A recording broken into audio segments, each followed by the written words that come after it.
Okay, I'm going to try to tell you not only how running can change your physical, physiological, and mental self, but how it can transform your life. This is the story of Raphael, Frenchman, living in Finland, 49 years old. And when we first spoke in October, I'll be honest, I thought, okay, he's run a 4:28 marathon, but he wants to run 2:48. And if you've watched enough of this channel, you'll understand that I'm all for exciting, ambitious targets. But Raphael wanted to take more than 95 minutes off his marathon time in less than 6 months. But what I got from Raphael immediately was that he was committed, he was disciplined and driven, and he trusted completely in the process. He had started running in 2024 and done his first 5K in 34 minutes in June 2024. That's 6:48 per kilometer.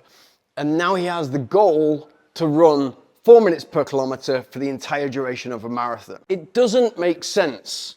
And it seems unreasonable, irrational, delusional. I see a lot of time in the comments. But the person that it does make sense to is the dreamer, is like Raphael, the musician, somebody who has to fail as part of their process to actually make it happen. One of my favorite quotes in sport is a Michael Jordan quote. I've missed more than 9,000 shots in my career.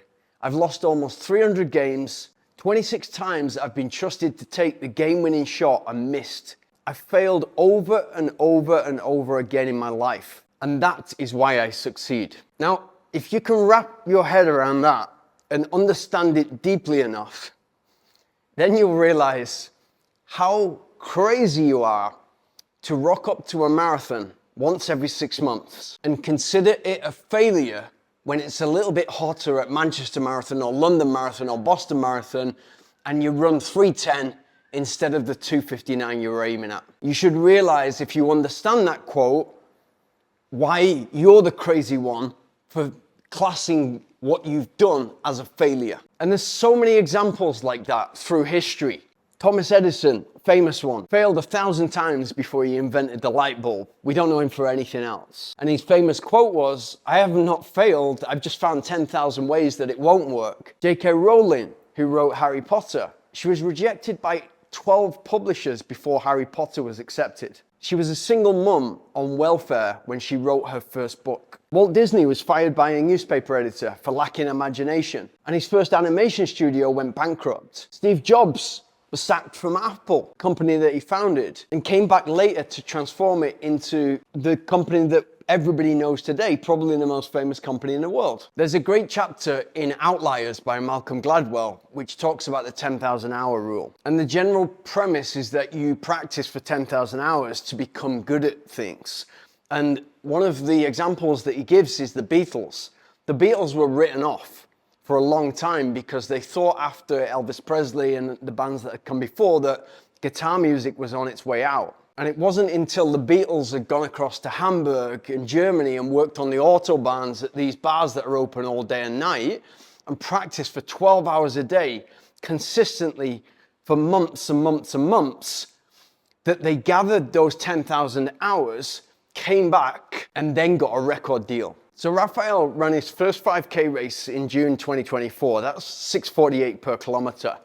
And by September, he ran a marathon in 4 hours and 28 minutes, which is not bad for a beginner, but he's got much bigger ambitions at this point. And by this point, running is a massive factor in his life. He's incredibly passionate about it. And he's made the decision that he is going to dedicate time to this and become a much faster runner. And for me, for most people, that is the point when everything changes. When you decide, and deeply to your core, you decide that now moving forward, this is going to be different, that's when everything changes for you. And especially in something like running, where, yeah, input equals output to an extent, but the right input equals very successful output. In October, Raphael got in contact with me to coach him. And by that point, he'd built up the confidence to know that he'd inserted the habit, he had the work ethic and discipline in place. And what he'd been doing so far is patching together workouts and training schedules based on my YouTube videos. And what I got from him immediately from that very first call is he wasn't just motivated, he was highly coachable. He understood right from minute one that he brought the energy and the discipline, the dedication on a daily basis, and he was coming to me for the knowledge. And he was looking for, what do I need to do to get faster? I want you to tell me exactly what I need to do on a daily basis, on a weekly basis, what shoes I need to buy, what watch I need to buy that's gonna help me, chest strap that I need to buy in order to move me forward. Everything I can possibly do, and there are 8 to 10 different areas, I will do so long as you tell me. And so we looked into all his game, what he was doing so far, what his childhood had looked like in sport, what his career looked like, what his music background looked like, what he was currently doing and what the training looked like, what he was doing right, what he was doing wrong, and what we needed to do in order to make him much faster. And we're not just trying to go 10 minutes faster or even 10% faster, we're trying to get him to run a marathon from 4:28 to 2:48. And most importantly, without taking back steps, without him getting injured. One of his primary goals for 2024 was to win the Nokia half marathon.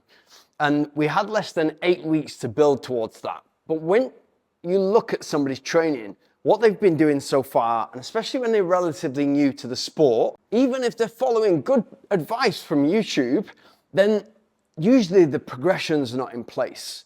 And usually we can get more out of every single run that person goes out and does. And that's exactly what we did. And in order to get massive gains, and for every single runner, for every single athlete, that's the goal, to make you as fast as you possibly can be. But in order to get those gains, we need to look under every possible stone that can be unturned and improved. And for Raphael, he just followed it to the T and made every single session happen, asked for help when things went wrong, fed back and asked when he needed guidance, and just kept on. And he went out and won a tough half marathon.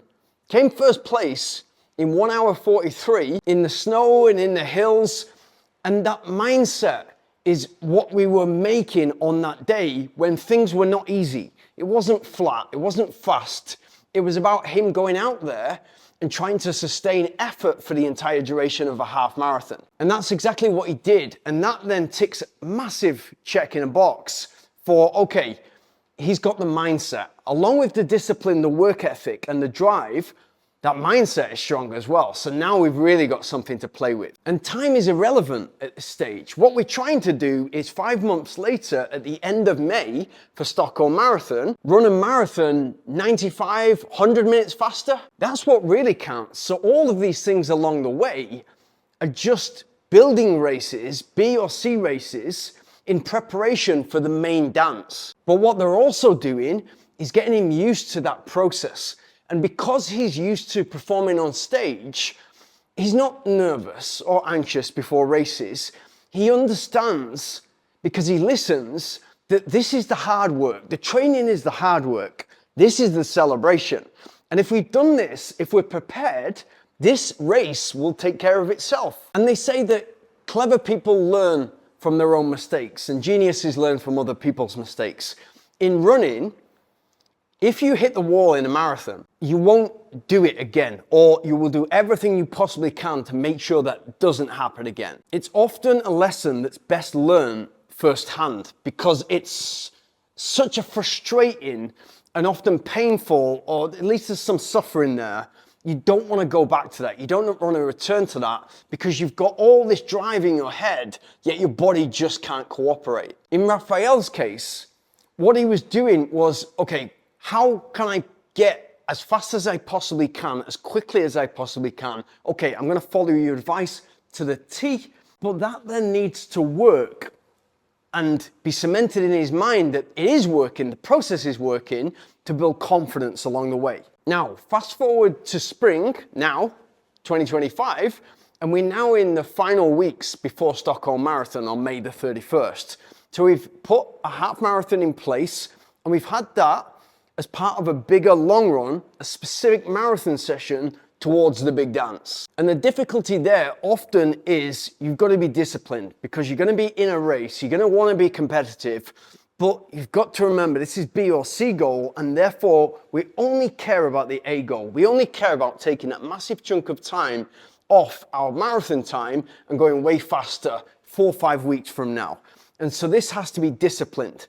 And so there's distance before, 4 5K before, 4 5K afterwards, and the half marathon in between, the 21K, is at marathon pace. So we're not trying to set the world alight. We could do, and he could do, based on his half marathon PB, but he's locked in.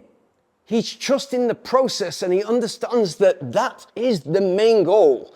And this feeds into the main goal. And it doesn't make sense 5, 6 weeks out in a half marathon to try and go all out, take the extra recovery weeks, not be really ready for the marathon and have a bad result at the marathon, or at least underperform. And his feedback after the race is lovely. He's won the race in 1 hour 29, and it's all controlled.